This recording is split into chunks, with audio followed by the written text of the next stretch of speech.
Back in 2011, gold was on fire. It ripped all the way to $1,920 an ounce. Every headline was saying that it was going to $5,000 an ounce. Your barber was buying gold. Your mate who's never owned gold in his life suddenly became a gold bug. I know, because I wanted to become a gold bug in 2011, but I got talked out of it and I didn't end up buying until a few years later. But then what happens? The Fed starts talking, not even doing anything. They just started talking. They started hinting that all the money printing from the 2008 crisis was going to slow down. They were calling it tapering. That was all it took. Just a hint of that. It was that easy. It was a hint that money printing was ending, the dollar was going to firm up, and gold rolled over. And it didn't just dip, it bled out for 4 straight years. From about 1,920 in 2011 down to 1,050 by the end of 2015.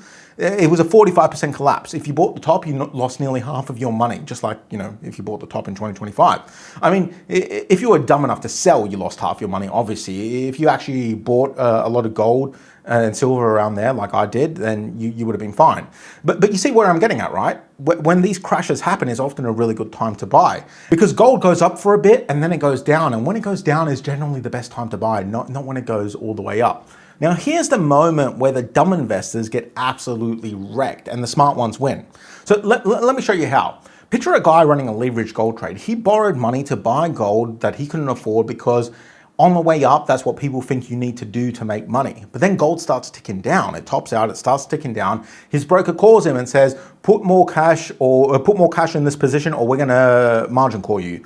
Gold ticks down again, he gets another call. Eventually, he can't meet it, so the broker margin calls him. It dumps his whole position at the worst possible price.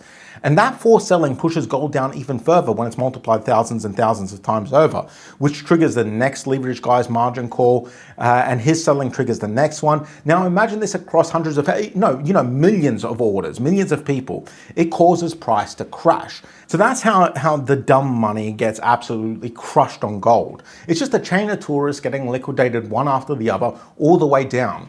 But the bloke who owns his metal outright, no leverage, no broker, no margin call, just sits there and watches it happen to other people. So who gets destroyed in those 4 years? Not the holders like you and I, the tourists, the people who bought at 1,800, back then, because their cousin told them to, the leverage traders who got margin called and wiped out on the way down. Now put this in the frame of today.